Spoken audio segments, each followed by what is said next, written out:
Hello, I'm Mario Toneguzzi, and this is Sports Spotlight. Joining me today is Mark Stephen, a veteran sportscaster in Calgary. Thanks, Mark, for joining us today. Happy New Year. Happy New Year to you. And it's going to be an interesting year for our Calgary Stampeders. Interesting next couple of weeks, but big news recently with the signing of backup quarterback Jake Maier. What does that signal for you of what's happening there? And maybe you can talk a little bit about the Bo Levi Mitchell situation and his contract. Okay, the two are a little bit related. First of all, Jake Maier had a tremendous 2021 for a guy that basically just walked off campus and had some pretty good time there. I mean, he wasn't one of these guys that went through 2 or 3 NFL camps or this or that. He was a true rookie, did very well. He was a free agent, but I think he realized, in fact, I know he realized that he's got to develop. He just can't have a few good games and then go out there. So he re-signed. At the same time, Bo Levi Mitchell remains under contract for 1 more year, but he does have a couple of significant signing bonuses that are due this offseason. These are roster bonuses, and a lot of players, particularly veterans with a little bit of a career background, and Bo certainly has that, negotiate so that they get paid in the offseason, but also it's a bit of a signal from the team. Do you want me around? Well, pay me this in the offseason. And if not, I'll just move on. So that's where it stands right now with Bo Levi Mitchell, who has a 6-figure bonus due very soon. So let's talk about some of those numbers. How much money are we talking about? And how much is Bo Levi making in a year? Well, it gets a little convoluted. He signed initially when he returned as a free agent for $700,000 a year. Him and Mike Riley, highest paid players in the league, and understandably in both cases. Everybody in the league took a pay cut, so he took a pay reduction because of COVID issues last year, and he has reworked his contract in other ways throughout the year. So basically, last year he earned a prorated share. Hope I don't drown you in numbers here, but a prorated share of about $525,000 playing time. Now and he got an offseason bonus last year. Most players did not, and this is in the COVID year. He is eligible for a bonus. As I say, this is not unheard of to have a bonus in the offseason, but the size of it is. It's a gigantic bonus. That's a lot of money. $100,000 is more than many of his teammates will make in the upcoming year. Yeah, exactly. So what is the timeline here, Mark, of what's going to happen and when?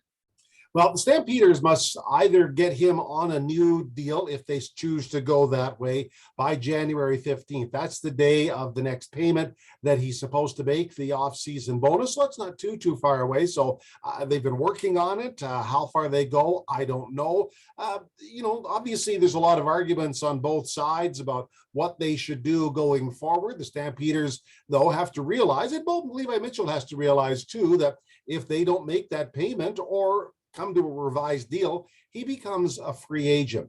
Do I see that happening? The answer is no, I don't today, because I think both sides, the football team and Bo Levi Mitchell, realize they've had their greatest success with each other. It's not to say they couldn't have had success, but they've had a long-standing and wildly successful relationship. So I think somehow, the Stampeders will just say, look, it's a lot of money. We need money to sign other players.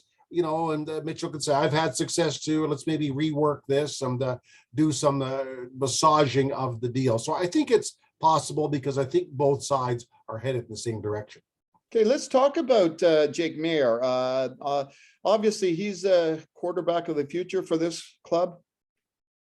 Oh, yeah, I think so. I think you can see the succession plan starting to get into work. Bo Levi Mitchell has 1 more year left in his deal. That's 2022, assuming he plays through to the end. And then if he doesn't have a deal by February of 23, he would be a free agent. So you can see the succession plan there. I mean, it's much like Bo Levi Mitchell apprenticed for a couple of years and then moved into the starting role there as well. So you can see the wheels turning. I'm not saying that's exactly what's going to happen, but one day, whether that's today, whether that's a year from today, they've got to start to look at the succession plan for Bo Levi Mitchell. Obviously, he didn't have as good a year in 2021 as he's had in previous years, but in my mind, he remains the Stampeders' best situation for winning.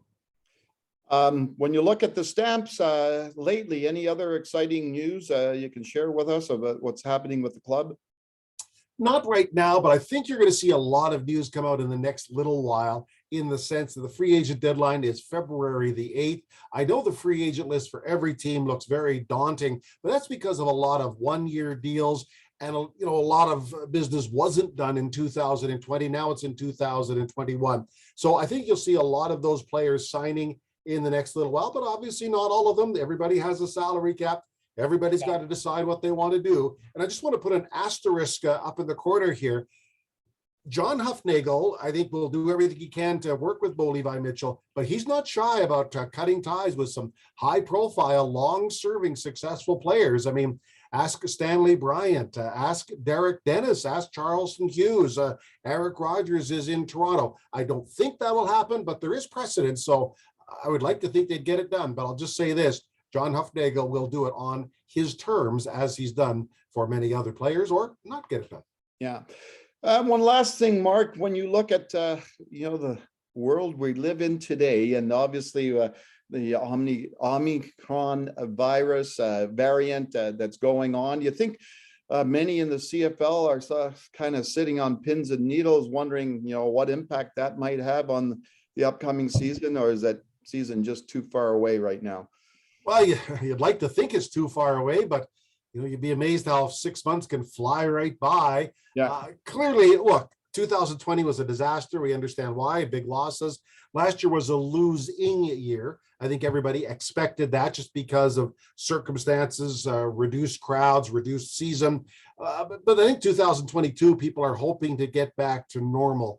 I guess I have the same area. I was kind of frustrated and torn on New Year's Day, just flipping around channels. Watched over Hockey Night in Canada there, and there's Toronto and Ottawa in front of nobody. Oh, Go one channel down, there's 90,000 at the Rose Bowl. Somebody's got it right.